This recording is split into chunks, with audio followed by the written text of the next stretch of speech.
Hello. And welcome to Power Reflections, a proud member of the Duff Network where we reflect on Wildbow's most dashing work as it releases. I'm Ruben Morehouse, And I'm Elliot Diebold. and we are back to get into some more chapters. But before then, remember, we're still in the lead up to our live stream. The live stream lead up, Elliot, Yep, it could go on for another month. It could go for 6. could go for 10 years. Who knows?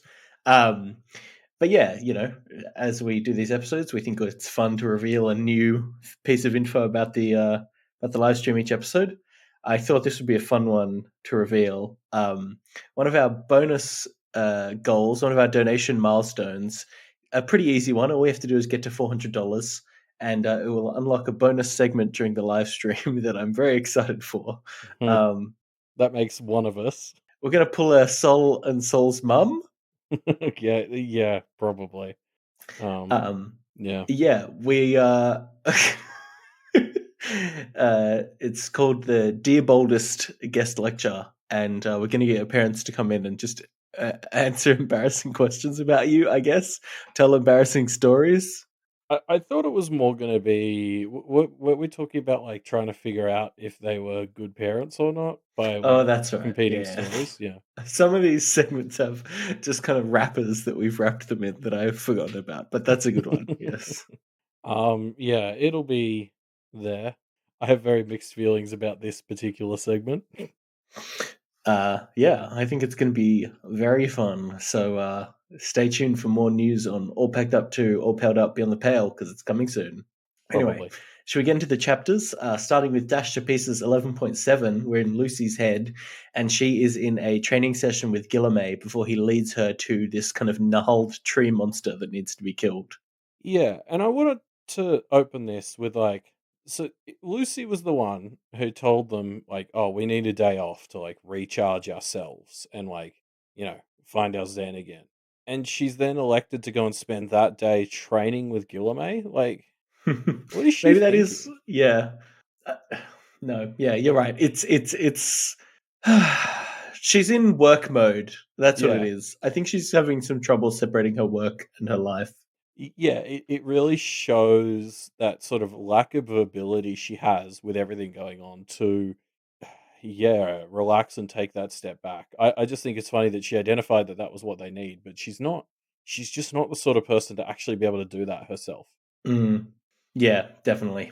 Well, sorry, although that said, like, I mean, we can make fun of her and we can make fun of Guilherme and his really frustrating way of teaching all we want, but we saw how well she was fighting in the last couple of chapters before these ones. mm, Like, the results are there. yeah, like Guilherme, it seems awful the way he's like pushing her while she's under pressure, and like she has all these things where she's like, "I'm tired," and he's like, "Oh, all the better."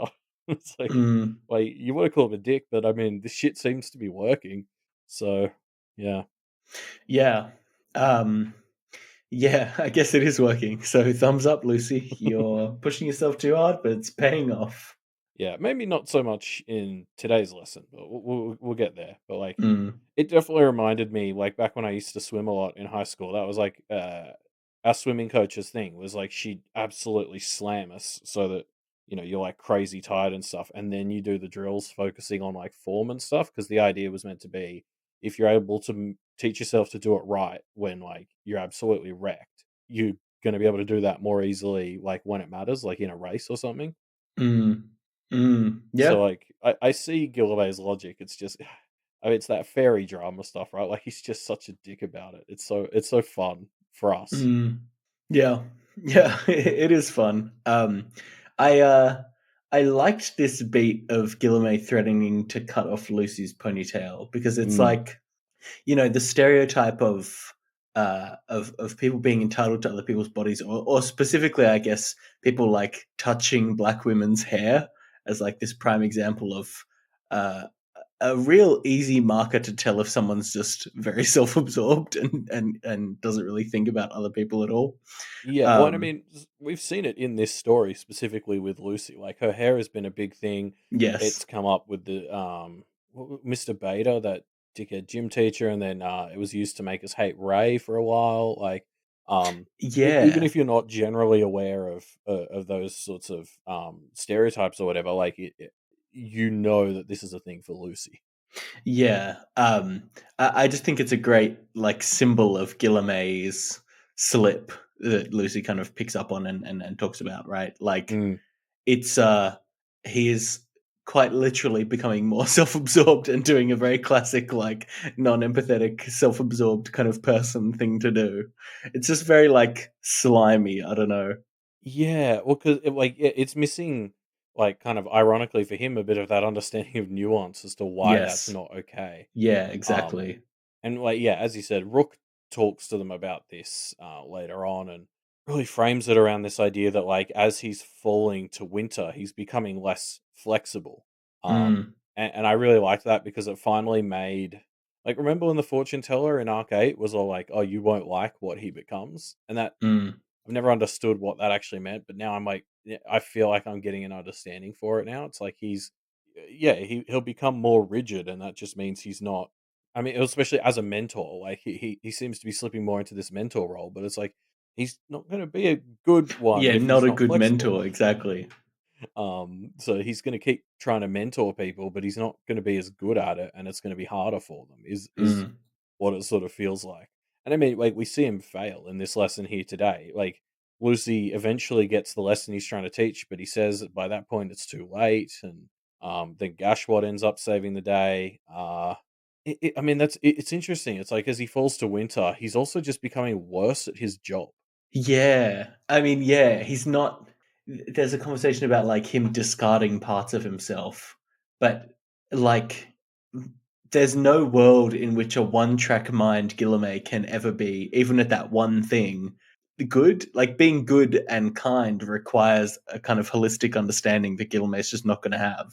Yeah, and specifically when it comes to mentoring, like you need, like when you're teaching someone or mentoring someone, you're teaching them, you Mm, need to adapt stuff to the student as, like, you don't just sit up in front of a classroom and lecture people, unless you got big classes or you're a bad teacher. But um like, I'm just comparing this in my head to, like, if he was just a master swordsman, like he's used that as an example where it's like, if a master swordsman falls to winter, they're still going to be probably a very proficient swordsman until they encounter a very new situation. Whereas I feel like with mentoring, part of why Guilherme has gotten so much out of it is probably because it is so varied. But mm, then as he goes into winter, he's going to suffer for it even more because he won't be able to keep up with that variation. mm. Yeah, yeah. I don't know. I just think you're right that mentoring is something where you need to be especially responsive to the mentee, I guess. But like, regardless of what it is, there's no, regardless of what the thing that a winter fae kind of focuses on, there's they're inherently just going to be shitter at it because they don't have holistic knowledge and reaction times. Yeah, yeah. I just feel he's going to get it harder than Oh yeah. most fairy. I wonder if that's going to be important. Mm, Um, I like it also sort of. Maybe it was just because I had a bunch of conversations about this, like, just coincidentally throughout the week, but I couldn't help but tie this to, like, the whole idea that as you grow older, like, as a human, you, like, lose some of that neuroplasticity and can't, like, adapt as well. Like, the standard example is the way old people can't get newfangled technology. Um, mm, sort of stuff. Like, it's just it started to make me think of this whole falling to winter thing as a bit of an analogy for how, like, fairy are all about, like, finding new experiences and telling their stories and keeping themselves engaged. But even they will eventually seem to succumb to that part of aging, which is just where the world starts to leave you behind. mm, mm. Um, and so now I'm starting to wonder, yeah, is that going to be part of Guillerme's sort of fall to winter? Like, will it interact with things like Grumble in the story? Like, I haven't, Yeah, I haven't I quite like put it that. together, but yeah, I like the idea of there being a parallel with Grumble as well. I wonder if that will play into it. yeah. I don't know what that looks like yet, but it feels like it just feels like that sort of thing is happening to Guillermo. Like, he just is gonna fall behind. Mm, Like, it makes me think, like, oh, because obviously, like, we know he mentors Maricica, like, a little bit at least, in between them being enemies. And so, like, it feels like it leads credence to me to this idea that maybe she's trying to do something to help him, or I don't know. Mm. I'm still Mm. desperately clinging on to the hope that he's actually a goodie and not involved in this, but you never know. Yeah. Yeah, interesting. We'll see, I suppose. So yeah, Lucy figures out what Guilherme is trying to tell her and looks up and sees this monster in the trees. Gashwad jumps out and takes the initiative. His entrance is so good. Um, like just as we've got this like highfalutin fairy who's like very complicated lesson plan is just sort of starting to fall apart.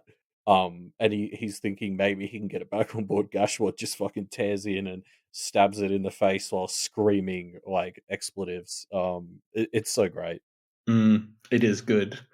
I want to pull out this line that made me laugh, where Gilme is talking about humans as compared to Fae and goblins and stuff, and Lucy gives Gilme mentions that humans are they don't live very long, but they are able to tell interesting stories while they're alive. And Lucy's response is, "Oh, like a limited run of a television series." And Guillermo's like, no, no, that's not. He kind of gets a bit offended. He thinks that that's very blunt. But I mean, that's a good analogy. And I think the thing that I love about Faye is anytime anybody makes an analogy about Faye or what a Faye is trying to say, that's even like the slightest bit reductionist, as any analogy is, right? Because that's Yeah. basically what an analogy is a reduction. The Fae always get upset because I guess they don't like their thoughts or their personalities being reduced down in any sense of the word. But I just find it very hilarious how much they usually hate analogies. Yeah, well, it's not just. I feel like they just hate the idea that their ideas could be reduced or made out to not be overly convoluted Yeah, because it's could like, be understood easily. Oh no, yeah, that's not right. There's more depth to it that yeah, you don't understand, like it actually. has to be complicated. Yeah.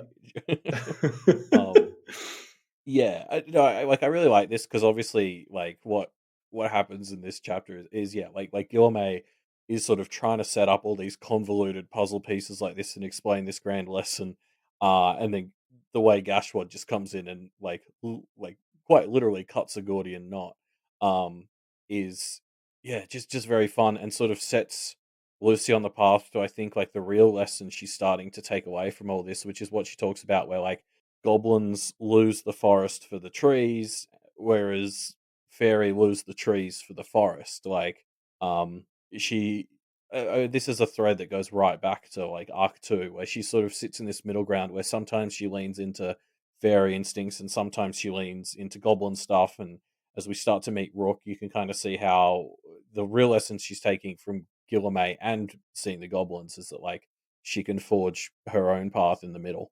Mm, mm. Yeah, you're right. I mean, it's a classic balancing act for Lucy. It's don't be a don't be too Fae, don't be too Goblin. Yeah. Yeah, yeah, like, you have the ability to take the strengths of both and try and leave the weaknesses of both, and, like, I like that that's what she's seemingly trying to do, like, Mm, lean into whichever one is more appropriate. Because that's what Guilherme talks so much about, "Hey, you gotta trust your instincts and adapt and do ask the right questions at the right time," and the right question at this time was apparently, "Can I just go and stab this thing in its face?" And the answer was do you yes. think Guilherme is trying to, in his own way, get that point across? This was a thought that I saw in comments and stuff of like, Guilherme talking about there being an opening coming up and stuff like that, that like kind of does make sense if he knows that Gash is about to attack. I yeah, no, I've seen people talk about that. That's not my read. I think Gilmay was just caught off guard here, and isn't keeping up. Like, I mean, it's fairy. There's always the possibility that this is all some 8D chess move by him, but I think he just straight up failed. Mm, yeah, fair enough. Fair enough. I mean, wait, what's your read on it? Yeah, I don't know. I'm kind of the same as you. I could see it, but it probably feels a bit too layered for a Guilherme that is clearly kind of starting to falter. If it was Guilherme Prime, I'd be more willing to believe Yeah, unless he wants us to think he's faltering, but like that's just it. that's that level I refuse to engage on. Mm, Um, I also just wanted to so there's this moment where as Gashwad's about to kill it, Lucy's all like, "Wait, give us a sec," and she sort of turns to the thing and it's like, "Hey, like, are you gonna be cool?" and then it keeps getting aggro. So she's like, "Oh, whatever," and just lets Gashwad kill it. And I just kind of wanted to call that out because I feel like having been in Avery and Verona's heads a lot more for the most recent chapters, we see like they very much go out of their way not to like want to kill even like a wraith that's trying to kill them. Like Yeah. they're always like, "Oh god, it sucks when they sort of have to kill something like this." Whereas Lucy definitely seems much more like, when something's like, "I'm not going to be cool," she's like, "Oh well, fuck it, it's your fault then," and like she can go to sleep that night knowing she did give you a chance, but you didn't take it. Um, yeah, like just I guess as we go into this plan against Maricica, it's interesting to know. I feel like she is the one of the three of them who's the most like. uh, uh, she sleeps the easiest at night if she has to kill someone who wasn't being cooperative. Yeah. I yeah, it's interesting that she's willing to, dole out justice like this, I suppose. Yeah, oh, and she thinks about it a lot more in the conversation with Rook, but definitely, like in a combat situation, she's the one who's sort of the least forgiving. Mm, And that's why she's the one who's just going to call in all the fucking witch hunters in her letter. Like yeah. at the end of the day, what matters the most to her, I think, is Is that justice is yeah. served. Well, and that she doesn't lose. I mean, that's another thread that comes up a lot in this chapter. Like Mm, she doesn't want to lose. I don't read that as in a selfish sore losery way, but more just like she's seen so much shit in the world, she just can't stand to think that the baddies are winning anymore. So it's like, yeah, she'd rather burn the whole town down than let the baddies win. mm, yeah. Um, and so this whole like lesson that Guilherme's teaching her here, it feels like it's got to be a metaphor for the town, right? Like, because something we haven't really touched on is like there's this whole sequence where Lucy's like running around, and there's sort of this mixture of she has to figure out the grander puzzle while Guilherme is like trying to touch her hair. And so she's running Mm, around and she's got to keep a lookout for him, but also try to put the larger piece of the puzzle together and figure out why this is happening. And I just couldn't help but be like, is this a metaphor for the whole story? Like we keep getting I think the exact phrasing Lucy uses is like he set himself up as a nemesis, but that's a distraction. And I was thinking, is that like meant to be a takeaway for like Maricica and Edith? Like mm, they've set themselves up as the nemesises, but is that just the distraction? Do we need to dedicate more time to trying to figure out what the fuck they're trying to actually do and like tackle that rather than them? interesting. What's the snarling tree monster though, you know? I mean, it feels like it has to be something related to like what the furs are doing to the town, right? Because that's so Mm, similar. Like, it feels like it's becoming knotted in some way, but mm, yeah, I don't know. I don't know. It's like because I feel like I have no idea what's going on, and the only way I feel like we can start to figure that out is to find the nemesises like Maricica and figure out what their motivations are. Like, so I don't know how to. Yeah, I don't know. mm, I just feel like this will be a thing. This feels like one of those ones where we're going to look back on it and go, "Oh yeah, yeah." Guilherme was showing us a clue towards X. mm, mm. It's just a cool inversion of the who done it if Yeah. the answer of who done it isn't really the point. Interesting. Yeah, I wonder. I wonder if there's something that's going to be inherently, if that does happen, that would be unsatisfying. That there's no like, Scooby Doo mask off moment. I don't know though. Maybe not. We'll see. I guess. Yeah. Yeah, I'm trying to think. Yeah, yeah, could be. Like, I mean, I still think they'll be behind it. Like, it's like, Guilherme is Yeah, the reason Lucy's there. So, like, yeah. the culprits are still the culprits. It's just, are we losing sight of the actual problem because we're focusing on the culprits? Mm, It feels like the question that this is raising to. mm, yeah, yeah. Interesting. I guess we'll have to wait and see. That's a definite wait and see. There's no answer that we can have to that, right? No, I'm not Um, clever enough to come up with it if it is there. Yeah. so yeah, Lucy heads to meet the other Kenneteers, stopping for a quick chat with Wallace on the way, and this is very nice. We've you know talking about relationships, we've kind of mainly focused on this for first Avery and now Verona, but like the more normalcy that the Kenneteers can get in their lives, the better. Yeah. um Self is obviously a very important concept in the other verse, but like, yeah, as we've kind of touched on already, Lucy feels like she's she's losing her work life balance. She kind of feels like the 13-year-old version of like a grizzled police detective who's has no life outside of the job, right? So the more of a life she can have, the better, I think. Yeah, I God, yeah, there's so much I wanna talk about here, I mean, you're right, like, she just needs more moments like this, like, what I love about this is just how, for the first time in a long time, she just felt like a 13-year-old girl, like, Yeah.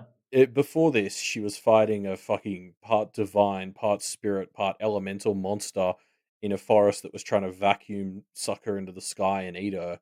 Mm. And at most, she felt like a little stressed. She was more annoyed that somebody was threatening to touch her hair. Whereas here, she's like, her narration just gets so much more stressed. She's second guessing everything. She's like it almost feels like you're starting to read an Avery chapter. Like she's overanalyzing everything that's said, everything she says. Um, like it's just this honestly throws her for a loop so much more than any monster fighting, and it's just hilarious and like realistic, and it's just good to see. Yeah, yeah, definitely. It's delightful. I mean, that said, it's still very Lucy. Like she's fucking brave here. Like the part where Wallace kind of accidentally gives the impression he's not keen when she first asks him, and she just Yeah. really sticks to her guns. And he's like, "Yes, I'm asking you for a date. We could talk about this or this or this." And like, I probably like if this had been me, I would have just folded the second he was like, "Are you asking me out on a date?" Yeah, Like, I would have been, your heart drops no." when you read that, doesn't it? Um, so yeah, like good on especially because I imagine Wallace is just an idiot and had no idea that he was implying that he wasn't keen. He probably would have been kicking himself. Mm. So it's good for both of them that she didn't let up. But it's just yeah, good on you, Lucy. Yeah, good work, Lucy. You got there. And then yeah, this whole part afterwards where she's like catching up with the other Kenneteers and they like just talk about it is just fun. Like I continue to be amazed at how in like these Wildbow stories, some of the most fun and exciting bits to read is just when the characters are all just having a normal conversation. Mm. Yeah, there's a moment later. I mean, you're right. Those are always the best bits, and I think there are a few really juicy ones in these chapters. I love just some of the like hanging out and chit chatting bits that happen with Avery and her family. Like, there's all kinds of Yeah. great ones. And like I feel like that's just that like such a good marker of how good the writing is in these stories and the characterization that like even more than the giant vacuum spirit monster fight, I was enjoying just watching like Avery and Lucy tear into Verona for Mm. what she was up to with Jeremy, and then Avery like living vicariously through Lucy and her normal relationship. Like it's just Yeah, watching the three of them bounce off each other is way too enjoyable. yeah, it's good. So yeah, the Kennedys regroup. They meet up with Reggie, who takes them to talk to Rook, who is acting like a jerk to maintain her cover. I love how Lucy has that moment of, "Oh, wait, we're meant to be acting?" Like, because she's just been, like, unashamedly pro Rook. But I guess her cover there is she always was. Mm. Yeah. You mentioned Reggie as well. Like, I hope we get to see a lot more of Reggie because, like, there's a moment where Rook offers Reggie food, and that got me thinking, like, "Hey, what is Reggie's relationship with food? Like, it's gotta be a complicated one, right?" Yeah, true. That's a definitely a complicated relationship with food he would have. Like, yeah, I almost Oof. imagine Rook has to remind Reggie to eat, otherwise he probably just doesn't. Yeah, I wonder. Maybe maybe maybe all the various eating disorders and stuff all kind of like cancel each other out. Does I, that make sense? I mean, yeah, like I guess if there's like an even mix of like overeaters and undereaters, It's horrible. like, I mean, it seems optimistic. Oh, what a stupid joke. So anyway, going back to Rook, yeah, like I really am digging Rook's vibe, Yeah. but having said that, I just it feels too good to be true that there's a group of Kennet others that are unequivocally on their side, and so I'm kind of like, I'm glad that Verona is like doing some clarifying questions, verification questions, like, oh, is this tea drugged? which is a very suspicious question, but I love it, Verona. And Rook's answers all seem good. I mean, she seems to be loyal to like the vision of Kennet, Mrs. kind of vision, which is good. That's what we want. Yeah, I don't know. I'm just it just feels like it's too good to be. You remember that chapter where Miss came back and also it was revealed that Rook was actually an ally? Yeah. Ever since then, it's just felt too good to be true. I mean, Rook does like have that moment where she basically says her focus is on what happens if they fail. Like she's Yeah. not. She's like, oh yeah, I'm like, I'll help you and stuff. But it feels like the majority of her focus is you're probably not gonna succeed, and I'm trying to make sure that Miss and I can do something after that.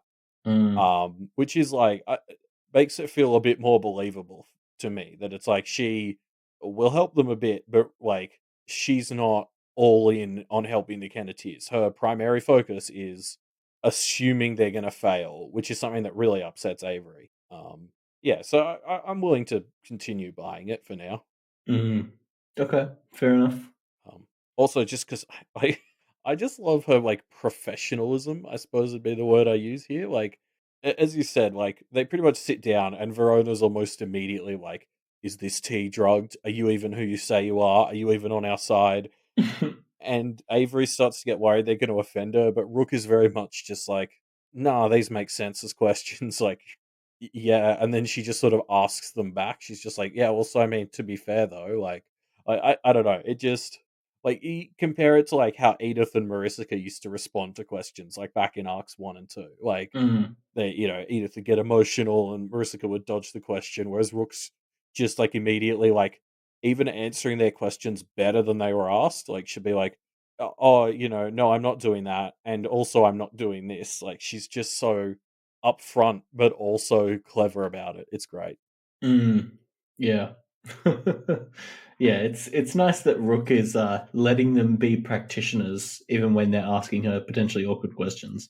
Yeah, yeah, she's got that respect for the fact that this stuff is necessary. Like it's like, Yes. she's been in a war and has seen this sort of stuff happen and she knows she doesn't take this stuff personally. She knows that it's actually just the clever thing to do.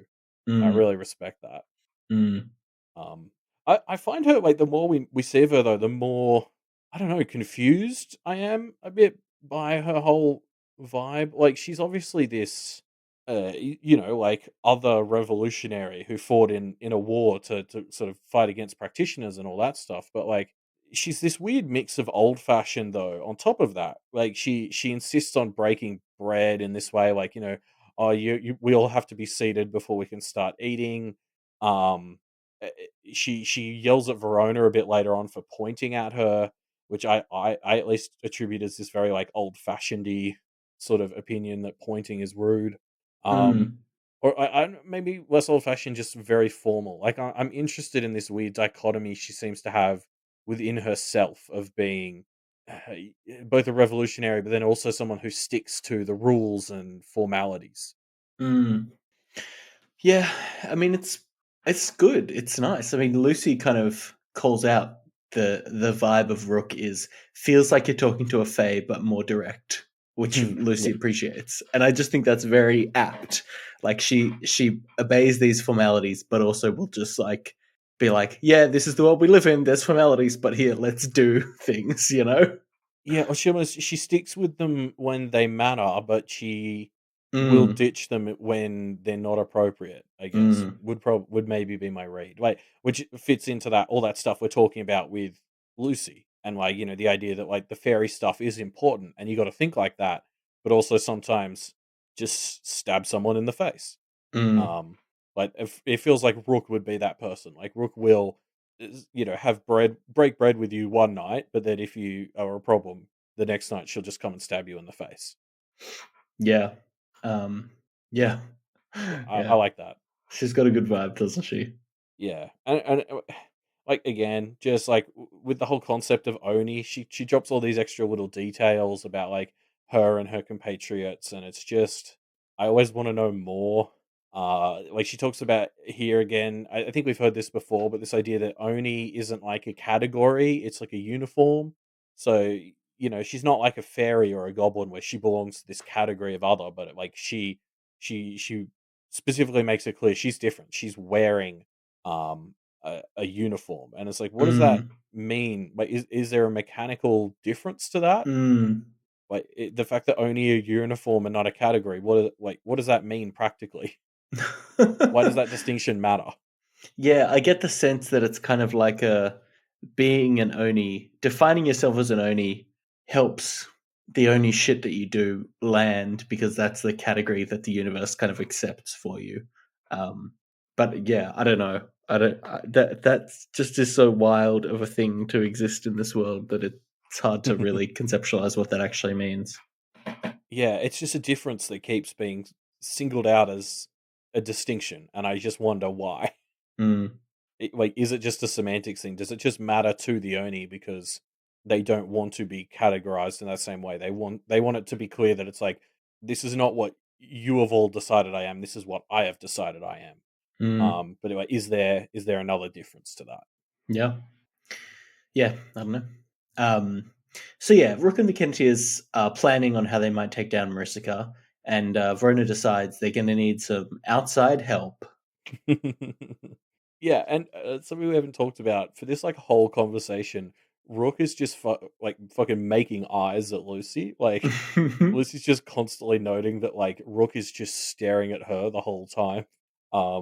Which I'm optimistically taking to mean that like the vibing that's going on between Lucy and Rook is like going both ways. Yeah, they're mutually respecting each other. Hopefully. Yeah, because like remember right from the get go when we read the email about Rook, I think Lucy was like, "I like her," and I just like to think that from the second Rook saw how Lucy operated, she was probably like, "Yeah, I like her." Um, yeah, especially and so yeah, like as we've talked about, like Rook is defining her own uniform and a role as an Oni, and that feels like what Lucy's trying to find with this middle ground she sits in between fairy and goblin, and I can't wait to see her. Oh yeah, I can't wait to see the two of them go forward in those directions. Like I feel like there's so much for Lucy to play off of on Rook. I almost started like familiar shipping them before feeling that they probably won't go anywhere. Yeah, that's almost certainly not going to happen. But I like the vibe. Um, Rook also mentions that she's very convinced Marcy is a conspirator. Yeah, So that's as close to confirmed as we've got so far. But I'm still expecting a big twist coming. I mean it's as close to confirmed as the Kenneteers have got. I mean, we saw an Edith's interlude, like we know. Well, Um, yes, true. but for the Kenneteers, this sort of they've had these kind of suspicions, and there's like the coin thing, which is like evidence, but not really. But yeah, it feels like Rook being like, "Yeah, I agree," is sort of like for them. Okay, so it's almost certainly a thing. Mm, yeah, yeah. But yeah, But sorry, no, yeah, I agree with what you said a second ago, though. Like, I agree there has to be another twist coming. Um, yeah. It feels like there's more twists coming in this story, and who knows what they are. Yeah, I'm mostly hoping that that's true, just because I am still desperately clinging on to this hope that both Charles and Guilherme are innocent. But for that to be true, there has to be something else somewhere because, like, with all the information we've got right now, they can't both be innocent. It feels like, so I'm just, yeah, desperately hoping that there's something else that will make it so that can be true. Hmm. Yeah. Um, so here's a quote that I liked from this conversation. Rook asks them, "Are you prepared to lose?" And Avery's response is, "Are you prepared for us to win?" And I think that's just a great question, like challenging, because as you mentioned, Rook is kind of planning for, okay, when they failed, how much time have they bought us to survive or whatever. Um, I like that Avery asked, "Are you prepared for us to win?" I'm sad there's no response to that from Rook because I think it's a great question to get rid of any potential, doubts about Rook's allegiances. But I just thought it was a great move by Avery. A very, very strong, compelling argument. Yeah, like is that sort of the thing? Rook, maybe she isn't paying enough attention to the Kenneteers. I don't know. I agree. It is a good question. I will say in general though, like you brought up that Rook avoids answering this question. She does deserve props though for a number of times she brings the Kenneteers back to their original topic. Like we've seen it time and time again. These three do have a bit of a habit of like as they're bouncing ideas around, they drift way away from like the original thing they were talking about, and they don't always come back and address the original question. Mm. And the amount of times Rook will just, suddenly be like, but yes, to go back to what you asked me before about Maricica, I think like blah, blah, blah. And I was just so grateful because every time they'd ask her a question and then move on to another topic before she'd finished answering, I was like, just screaming at them, like going like, no, no, no, let her finish. I was so glad she was there to be like, I am going to finish this thought, and like always bringing them back to earth and making sure the plan was always moving forward rather than going sideways. Mm. Mm. Yeah. Yeah. Yeah. She's helping them stay on track. Which especially they need for this Mercica one, because this is, like, one of the trickier problems they've faced. So, Yeah. yeah. So yeah, I guess the last thing we should talk about really in this chapter is, Rook does drop on us the, tinfoil bait that every new other, apart from Peckersnot and Tashlit, was recruited with some play in mind by Some Maricica. manipulation or trick or trap. Yeah. It's basically an invitation to try and go through the whole list of new candidate others and try and figure out what is Maricica's secret plan. Yeah. Yeah. Um, so we've done that a bit. I mean, do you have any? Should we just go through them? I guess. Yeah, I guess so. I don't think we've done a very good job, to be honest. I'm just gonna put that out right away. Um, Chloe and Nibble, as the first two. I just feel like we've probably already seen it with like the fact that a rabid Chloe was set on Lucy, which, you know really scarred her and made her ditch Avery for like a week. Like I feel like that's probably the sort of stuff that Mariska was thinking to use them for. Mm, yeah, yeah, I think so. I'm not sure what else it would be other than the exact thing that we saw play out. Like the fact that, to be more specific, the fact that they know that there's a kind of a loophole in the awakening oaths where Chloe or Nibble acting on instinct to attack the Kenneteers is kind of allowed. I think that's it for them. Yeah. And also like, because there are others that you can do that with. Like I feel like with them, the other thing was we saw Edith feeding them the rotten body. Like, is that something like, or actually that just feels like a tool to get to what you're talking about with like where they're rabid. Mm, If they're not getting the healing that they think. yeah, Um, do, yeah. do you so do you have any thoughts on Ken? Ken's the one that really stumped me. Yeah, my gut thought was by bringing in Ken maybe as a way to like make the problems with Kenneth more overt to the Kenneteers, so that they're more likely to want to leave. Like Verona with her mum, Avery going away with whichever parent is moving away. I can't remember. And potentially helping Lucy be okay with that or want to move as well. Like, yeah, I don't know. Yeah, or the other thing is if Ken can somehow be used to turn the town against the Kenneteers, like we've seen him used Mm, to move people in the right spot, move the Kenneteers more easily. If and a lot of that is riding on their reputation as the town's practitioners. It's like if that gets like hurt, and Ken decides he doesn't like them anymore, he might turn all that stuff against them. mm, Like, if they're building a reliance, we see actually Verona use city magic to travel again here. They've got the furs locked in that half street, which they're using city magic to access. Like, is it just the fact that they're building a reliance on having access to city magic as the practitioners of the town? Maybe. mm. Yeah, yeah, yeah.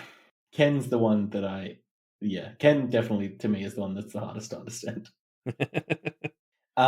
So we've got Rook. I mean, is the Rook one just that she's anti-practitioner? So Mariska possibly thought that there would be more to exploit there. Yeah, that's the impression Rook has. Yeah. So unless she's got a blind spot for herself, um, I think we're just meant to write that off as her having already kind of served it, is what she says. Mm, yeah. Jabba. Do you have thoughts around Jabba? Not at all. Like, I mean, he's because I don't see what he can do to the Kenneteers apart from maybe target their families. Mm.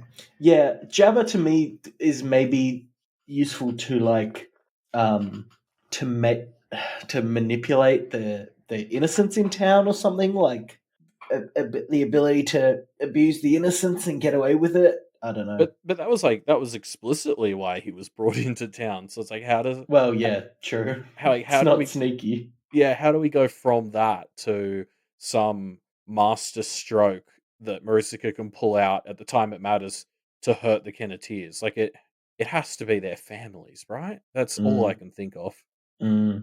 maybe, yeah. What about Monty? We got old Monty here. Well, again, yeah, Monty's one is very similar to what I think of Jabba's, which is like the reason that we already kind of know about, right? Monty can, uh, take over, I guess, the barrier and potentially fuck with Miss. But we already kind of know about that, so I don't know if there's something else.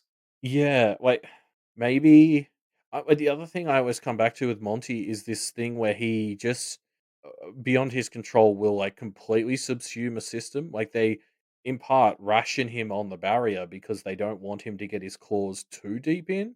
Mm, So is that something like is there something Marisica will stick him on that he will completely take over? Like is it the barrier? Is it something else like the furs? I don't fucking know. Yeah, is there something she can stick Monty on and have him completely take over that takes it away from the Kenneteers permanently? yeah, maybe Monty can, we know the barrier can potentially mess with practitionering, so maybe Monty augments that, makes that more viable. I don't know.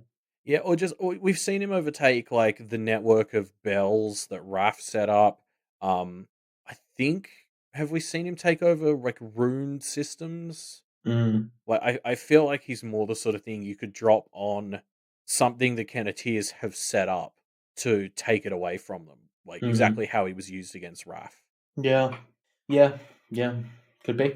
Because he's like a great counter because it's kind of the more intricate and like powerful a Mm, network of things is to stop stuff, the better Monty actually is at kind of dismantling it and taking it over. mm. Um, Yeah, so yeah, like that's where he feels very valuable. yeah, yeah. I like that. Sig to me feels like a fairly straightforward one in that Sig is another that can easily kind of be uh, become a pawn to Edith. Yeah, same with Liz, really. Like Liz and Sig both uh, sit in this like spot in my mind of like they're great for gathering information and they were Edith's pawns. Like Mm, I don't know what else. I don't know what else. mm. The end of sentence. Um, Yeah. maybe to serve as a distraction here, because I think part of the convoluted plan we're going to discuss in more detail next chapter is the Kenneteers are going to go talk to them. Like, is that just it? They're meant to serve as a distraction for as culprits when the time is right. Mm. Yeah. Yeah. Oh, but so of all of them, of all of the ones we just ran through, Ken and Jabba feel like we really don't understand them. Yeah, yeah, they're the two that I just sort of look at and I'm like, I don't see it. Yeah. Well, something to keep our eyes on, I suppose. If only it was time to run a new discussion question. Yeah, we can save that for next week. Yeah, if it's still relevant next week, I feel like yeah, Yeah. absolutely. Um. Well, don't. s- Sorry, that's it. Don't feel like you have to wait. If people have Yeah. ideas, you Sure. can yeah throw them at us. Totally. Yeah. Um. But yeah, let's move on to 11.8, shall we? Yeah. We're in Avery's head. Avery has headed home, and we see some of the family departing as a trial for this Kelly family separation, in air quotes. Yeah, this chap like 11.8 is essentially the chapter of again and again. It finally hits Avery how bad things are going to be for her as her family splits apart. Mm. Um, yeah, I think she finds herself longing for the days when this house was full of all the idiots, as opposed to all the idiots were scattered and even more difficult to deal with. Mhm. Yeah. Um, yeah. It's interesting. It's going to be interesting. We will see. Before we get into that, though, before she gets home, Snowdrop turns into a plush Snowdrop, and I mean, like, first it was Snowdrop shirts, and now this. Snowdrop is the most merch forward character that has ever existed in a Wappo story. I'm very excited to see Wappo announce the Snowdrop merch store soon. um, yeah, I mean, I would absolutely buy an official Snowdrop plushie. Mm. Um, I mean, you could probably just buy like an opossum plushie, right? Like that'll do in the meantime. But I agree. Every time something else with Store Drop comes up, I'm like, oh come on, like Walmart has to be getting ready to drop this store on us any day now. Mm, yeah. I mean, he must. It must be coming, right? Like, it must be. Yeah, shop till you drop.com. It's gotta be a thing. Yeah. So something else. She goes in and she's about to interact with Sheridan, and Avery in her head thinks Goblin number one. Is Avery thinking of her siblings as goblins? I mean, I think it's a great way to describe them. It leans very well into this like goblins are toddlers comparison that we've talked about before. I just think it's funny that it's so overt in text now. Yeah, like I feel like her family was a big part of that link being made at the start because Kerry and Declan sort of lent right into it. But also we really shouldn't undersell how well like Rowan and Sheridan do also live up to it in this chapter. Like Rowan's what, 18 and Mm, Sheridan's 16, and they have a yeah. huge fucking fight about who called shotgun and whether dibs applies. Like it's just the example they're setting for the rest of the family is just hilariously terrible. Yeah. Um, that said, though, like before Rowan shows up, like Sheridan is just again, she's doing that unique brand of like antagonistic love that she has, that I just enjoy so much because that's how I've been for most of my life. Um, yeah, very fun. Mm, yeah. Yeah, it's I do like especially Sheridan. Like the relationship between Avery and Sheridan continues to be great. Yeah. There's this moment where Sheridan is the only person that doesn't hand wave away whenever he mentions some othery stuff. Every other character has just kind of ignored it, but Sheridan's like, "Oh, tell me more," and Avery says, "You're supposed to go, haha, silly Avery," or something. I just thought that was very funny, but to maybe bring down the mood, potentially, this implies that Sheridan, because of her own kind of isolation in the town, is like close to becoming aware or something, so the universe doesn't like hand wave it away for her as much. I mean, you're right. She's definitely a candidate, but she's getting out of Kennet, which is a Yeah, good first step. yes, definitely it is.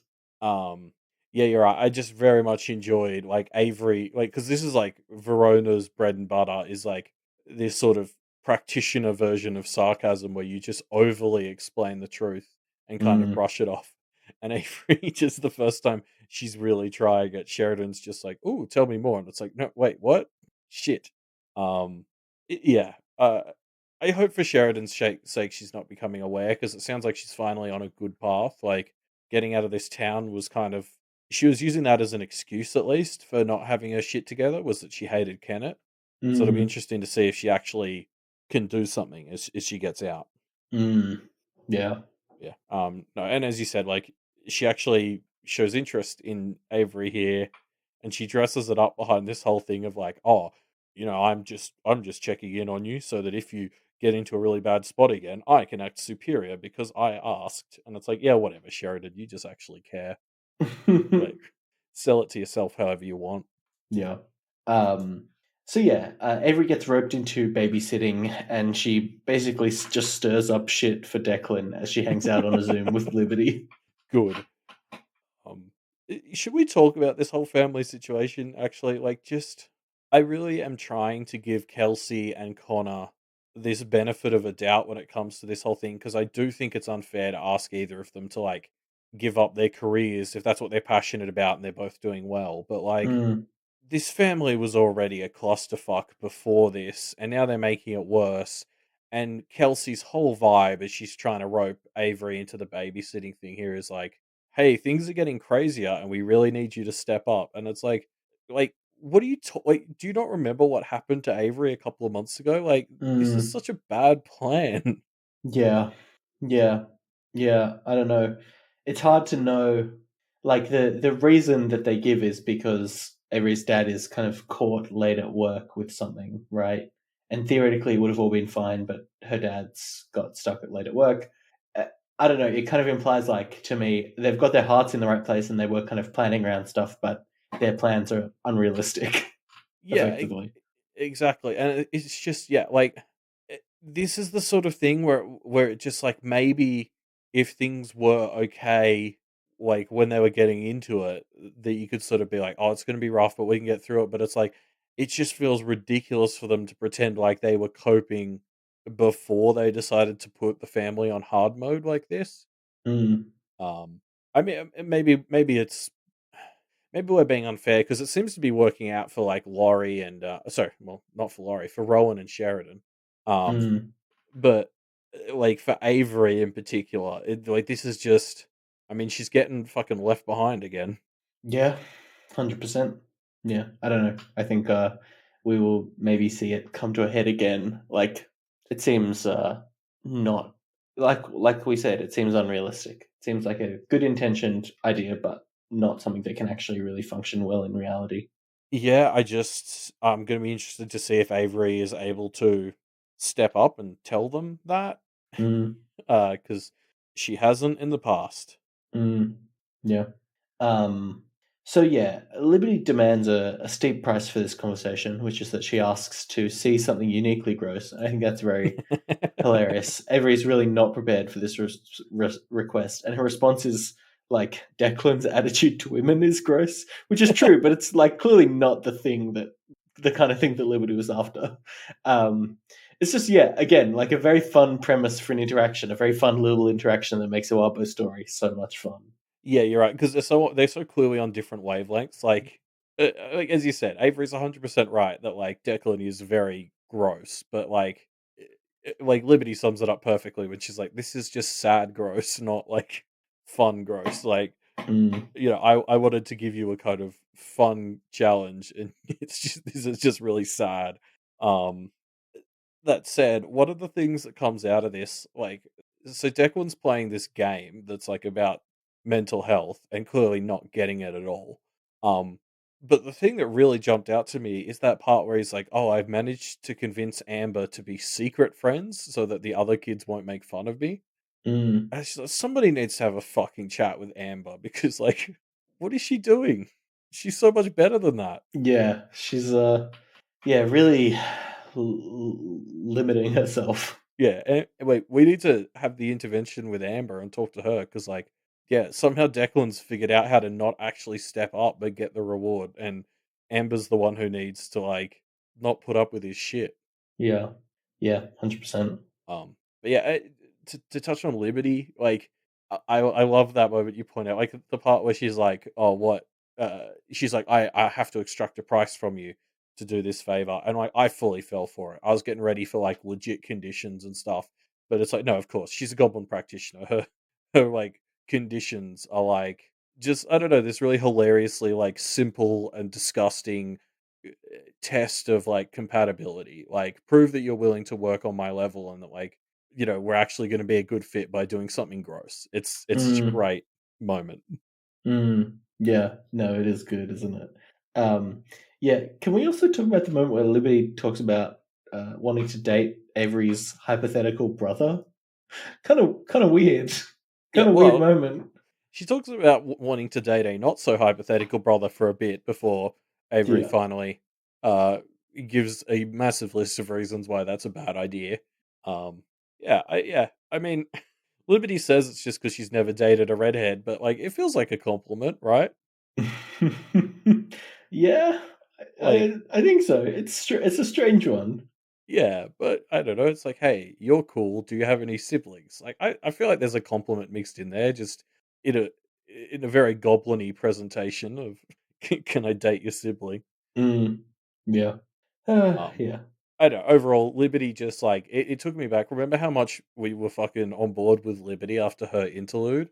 Mm, Um, anyway, I just remember wanting Liberty to be the next Kenneteer, and I was right back on that train seeing her in this video call. Like, there's so many little details in here that just made me like think she's such a cool person. Like, the second she appears on the video like screen, Snowdrop's still doing this weird interpretive dance with like windmill arms, and Liberty just instinctively like does the same thing, and then as she sits down. yeah. Um, and then like when Avery's like, "Oh, we want to go after this fairy," Liberty's like, "Okay, but you're gonna have to tell me like what the fairy did." Mm, Like she's not just instinctively like, "Yeah, let's yeah, go she's fuck not shit just up." willing to fuck shit up, which is so good. Yeah, like there's just we're constantly getting details from Liberty. That's just like Liberty's fucking cool. Mm, yeah, yeah, she is. She's great. Yeah, I'm excited to for her to come back into the story. I think it's exciting. Yeah, so am I. Like her as the goblin mum in Her and Lloyd was so great. Yes. I can't wait to see how she bounces off like the Kennet goblins more. Like Mm, yeah, it's gonna be great. yeah. So yeah, Liberty's on board. So we jump back in time to the planning session, and the Kennetiers are kind of hammering out the details of this plan. Yeah, and Rook has a very interesting role in this one as well, where she's like almost not the idea comer upper, but like the one who provides context or shits on ideas. It feels very coachy the way she doesn't want to. She doesn't seem to suggest things. She lets them suggest them and then gives them feedback. Mm, Like much better teacher than Guilherme is all I'm saying. mm, yeah, yeah. Um, yeah. So in this conversation, actually, I think Verona's really on the money. Like, Verona comes up with some very, very fun ideas. She comes up with the Liberty idea. Oh, is that right? Sorry, I'm remembering the previous chapter now, but yeah, Verona's just kind of like throwing out ideas about how they can get to Maricica. She talks about the idea of the Goblin Kangaroo Court, which I think is hilarious. Um, yeah. Although, like, I think like the conversations of her ideas sort of lead to this, all these discussions about like how do we do these ideas but well, Mm, like because what a lot of Verona's ideas are is it's like they're going to be effective, but they're pretty full on. mm, Like the idea of just drowning Maricica in goblins like that is, I was like, okay, like this is sort of going to work or whatever, but it's also like a shitty thing to do. Like again, we're sort of in that realm. Like this is the same sort of questions that were coming up with the Edith stuff, where like we know Maricica's guilty. So in this particular case, like I'm personally kind of fine with like Maricica eating a bit of shit because she we know she deserves it, but they're not 100% sure. And it's like the idea of drowning Maricica in goblins to like question her or to like let the goblins into their cave to like steal their shit and do like a search warrant. mm, It's like if they had a claustrophobe and they stuck them in a tiny room to interrogate them. Like it's a- it's a shitty way of like putting them in a bad place to be able to more easily manipulate them into giving answers. And it's like I don't know. In this case, I can get behind it, but it's that same debate we're entering of like in the more general case when you're not sure and when it's not like a fairy, if it's someone else, like where are we drawing the lines? Where what's okay? mm. Yeah, yeah. Yeah, maybe you're right. I don't know. It, it is this conversation, and it's again similar to what we were talking about with Edith of like, we know they're right. So it takes some of the teeth out of some of these metaphorical discussions when we know with certainty that Marisica is guilty. Yeah, but, like Maricica's the perfect thing to sort of explore after Edith, because what we started to talk about with Edith was that idea. Like I think it was in the latter half of her thing where it was like she was abusing the system a little bit because she'd made that promise, and so it was like she literally can't answer their questions, um, unless they sort of bind her and kill her, and so it became like, how do we work with someone who is using the system to sort of fuck with us. And Maricica is like the epitome of that. Like she will, if they do everything by the book and like easily and like normally, they're never going to get her because she's smarter than that. So it's like, yeah, how do you do it when it's somebody who can play the system like a fiddle? Hmm. Yeah. Yeah. I don't know. It's a good question. I don't think there is an answer. I think we know that Mariska is guilty, so we can accept them going outside the specific letter of the law, you know? But Yeah, and that is sort of the point. there's no universal cases or rules that will apply. Yeah, like exactly. That's so much of what Pale has been talking about. Like there isn't going to be a system that works in every case. So I guess it's just how can the Kenneteers do this in a way that they and everyone else feels like they did it as properly as possible? I feel like Mm. that's what they're trying to figure out with all this shit. Like, okay, we know we can use goblins. How do we do it in a way that we can all feel good about? Yeah. Yeah. So yeah, I think as our conversation is kind of proving, the other thing that comes across from this section of the text is how much messier and how much less clean the takedown of Marcy is going to be. Like they don't have any actual evidence that will let them indict Maricica, and so they kind of have to be a lot more sneaky and tricky against a Fae, which is yeah, I don't know, just kind of wild. Yeah, like that. I had the same thought. Like as this plan kept evolving, there kept being more and more parts, and I think even at Yeah. one point, Lucy's like, "Wow, this plan has a lot of pieces." And all I'm thinking as I'm reading that is like, isn't that a bad thing? Like if you're going up against a fairy, I feel like the last thing you want is a convoluted, many step plan because that's their fucking bread and butter. Mm. Um, like the whole point of introducing the goblins is to go against that exact concept. Mm. Yeah. Yeah. It's yeah, I don't know. It's just interesting. I'm very excited to see this showdown. Oh yeah, like this is going to be like the Edith stuff. I think went so cleanly in the Mm. end. Like they sort of had her locked up very quickly, and then the messiness was like dealing with the aftermath. It just doesn't feel like that's going to be the case with Mariska. This is going to get messy before they have her uh, in metaphorical chains. Mm. Yeah. Um so yeah, they realize they don't really have anything they can do until they can kind of bait and trap Mariska. So, in order to gather some evidence, Avery has an idea. Let's bring back Kel. Like my jaw dropped when I read that. I was like, "Oh wow, we are We're getting wild. playing with fire." Yeah. But yeah, this whole idea of, "Hey, here's a story that we think she wanted to tell but didn't get to. Can we bait her by playing into her hands?" And I was like, "Oh, okay, this is this is a bold strategy." Yeah. I yeah, I think it's gonna be a bit of a mess, but I'm excited to see that mess play out.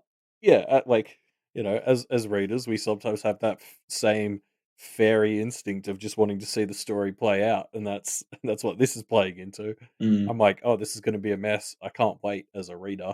mm, yeah. I mean, the other thing they talk about doing as well is they're like, oh, maybe she'll do something when we talk to Sig and Liz. So we're going to go talk to Sig and Liz, and I support that because I want to see them have those, for want of a better word, conversations. Yeah, I Um, totally wanna see the interactions with Sig and Liz post Edith's takedown. Yeah, but I just can't, like they talk about this as like, oh, maybe Maricica will do something while we're doing that. And I was just like, I don't know, it seems weird that your plan is, hey, she's expecting us to do X. So let's do X and see what she does. I feel like the answer is nothing. She's expecting it. Like, what are you talking about? Um, but I'm supporting it just because I want to see what an interrogation of Sig looks like. Mm, yeah. Yeah, true. What does it look like? God knows. Yeah, and again, so they're also gonna apparently rope in some other practitioners. Like they're gonna talk to Yes. Toadswallow about getting permission for Nicolette to spy, and Yes. God, how fun. yeah, there's gonna be another 1 to 2 chapters of setting this plan up. That's gonna be wild. Yeah. Yeah, 100%. God, yeah, I'm so keen on it. So yeah, we're kind of starting to set up what's going to happen. Then we jump back into the present. The Kentiers continue to set up shrines. They're still paying off that debt, I suppose. And Avery continues to bolster her self-esteem with these glamour check marks. And there's no way that's ever going to turn out badly. That's definitely not foreshadowing. I mean, like, I don't know. I feel like that could be the because so the glamour check marks. That's Guilherme's seed that he Mm. planted. Mm. And Kel is the seed that Maricica planted, so it feels like we're about to watch those go head to head. So some of this is almost going to come down to where's Guilherme stand because, like, I'm willing to trust his bullshit with the check marks is like going to counteract some of Maricica. Like it feels like this is actually going to be not Avery leaning into Maricica's story to have it, but like Maricica Hmm. and Guilherme's stories or with Avery's glamour fucking playing off each other and coming to a head in a combat thing there with those two glamours. Like, yeah, I don't know. Interesting. My thing with the glamour check marks was not to think about how they'll interact with Maricica, but think those came from Guilherme, and we've seen fucking Maricica and Guilherme indirectly fighting with each other before. I think it's going to be both of their plans for Avery coming to a head together. Mm, yeah, that's very interesting. I hope that's what happens. It's a kind of glamour showdown with Avery as the proxy between the two of them. I think that would be delightful to see play out. Yeah, especially with Guilherme being this thing. Like I know in the fandom, there's debates about is Guilherme a villain or not.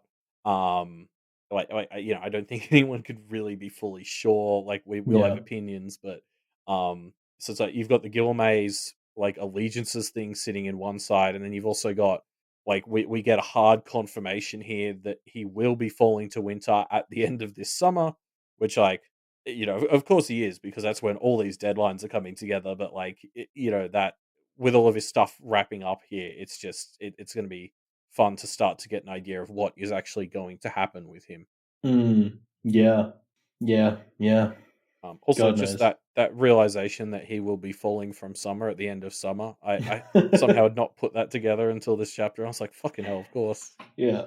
had to be I that hadn't thought of poetic. it either until it was mentioned in the Discord. Yeah, it's good stuff. But yeah, so yeah, I mean, with these ominous fey glamour kind of notes, this is where this chapter ends, and that's where our discussion on these chapters shall to end. There's no extra What? material this week. Wait, so hold on, I do have one more thing.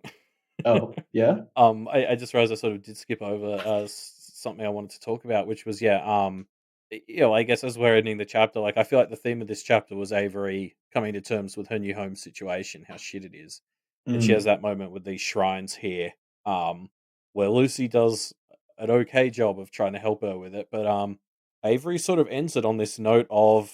Yeah, I guess I can put up with my home situation for the next 2 weeks, but I'm gonna have to reevaluate at the end of that. mm, And I guess, yeah, I'm very interested to see where that goes because that feels like a very sensible position to take for me. Like these 2 weeks are going to be a lot, and she does need to be here. But it seems ridiculous to think that at the end of that she shouldn't take a step back and say, "Okay, if things are better now, what what should I do?" And like she has to leave, right? mm. I mean, yeah, I don't know. I don't know. Who knows what's going to happen with these Kennetiers? Avery and Verona both feel like they aren't going to stick around Kennet forever.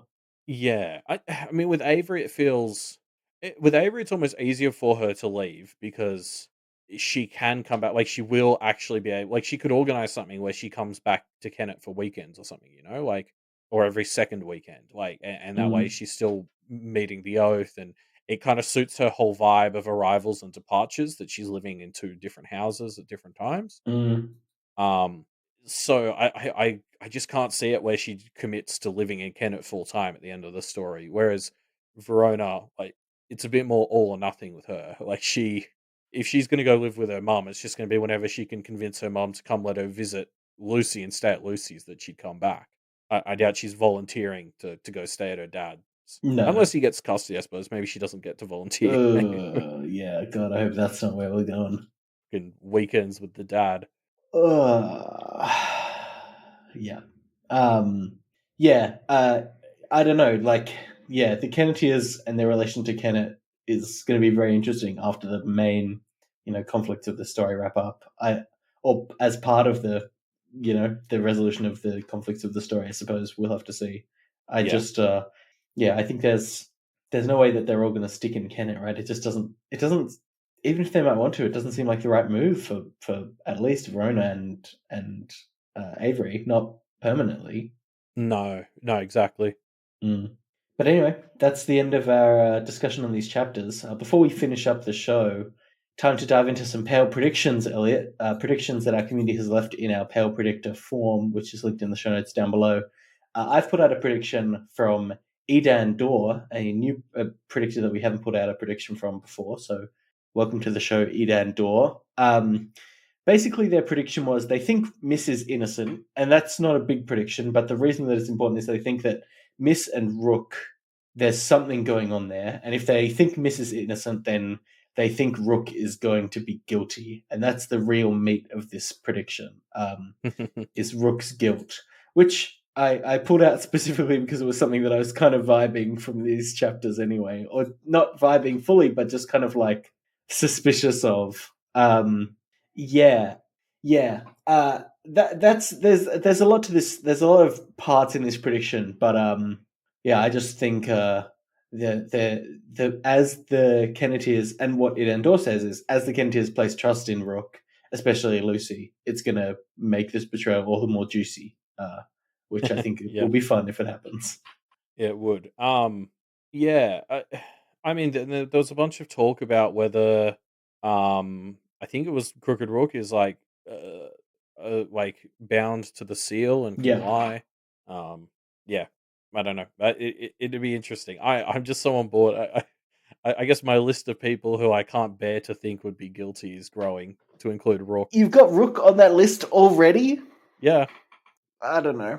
A I Rook trust. betrayal wouldn't be the same level to me as like a John betrayal, for example. I trust Lucy's instincts. What can Okay, I fair say? enough. Um, yeah, yeah. I don't know. Yeah, I've got Rook on that list. I've already fallen in love with her. Um, Mm, it's yeah. So put her next to Guilherme and Charles. mm, fair enough. Although I'm willing to believe Charles was involved, but I just don't believe it was his idea. And they Yes. talk about that actually briefly earlier on. They want to bring the alabaster in for Charles to get some mercy for him, which is Mm, nice. yeah. Yeah, that would be nice. Um, so I cheated this week and I did not pull out a prediction from the sheet. Instead, I just wanted You to shout cheater. out Snowdrop's Tiny Fans fucking document they've published, which is like, if you're in like the subreddits and discords, you may have already seen it, but it's this basically ridiculously exhaustive summation of every piece of evidence we have relating to the conspiracy. It, Mm, I'm going to link to it in the show notes, but it's 47 pages long at time of recording, and that's not including the following 70 pages of sources. mm.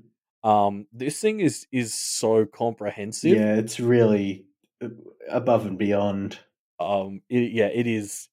Just outrageously thorough. So like, Snowdrop's Tiny Fan deserves. Everyone needs to go take a look at this. They deserve all the attention for this. It's funny how reading it, I was like, oh, surely after putting this together, you can figure it out, and the answer is no.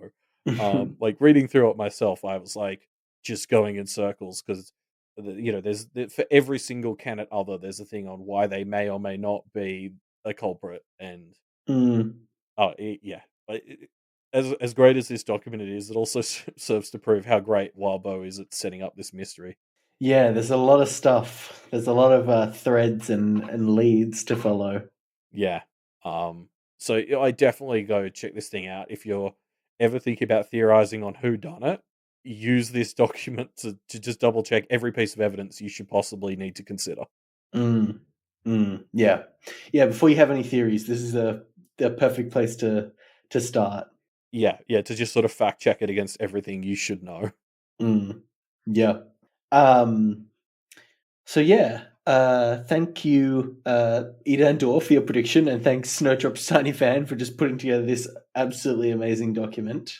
Um, so just a reminder, I suppose we're still running a discussion question. We're talking about, will Toad Swallow be a good leader? Who would you have put in charge? You can leave your answers to that in the discussion thread, which we linked in the show notes below. But yeah, that's our episode. Thanks for joining us, folks. Yeah, we've already got a handful of great answers to that question, Yeah. but you still got another week to get them in. Yep. Um, Um, And yeah, so you can chuck that answer or answering like theory, like chuck some theories in on the new Candid yeah, Others. what the twist is for each new Kenneth other, I guess, or the trap.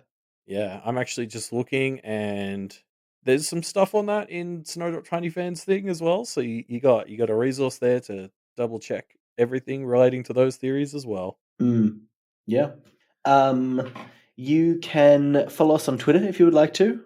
You can look up, what is it? It's Pale Reflect Cast. Is Cast. that right? Yeah. Yes, I I got wanted to it. do Power Reflections cast, but there's this like character limit. Ah, Twitter has this whole thing with not letting you have characters, and I'm not a fan of it. mm, yeah. How dare they? But anyway, yeah, follow us on Twitter and you can get notifications about stuff that's going on.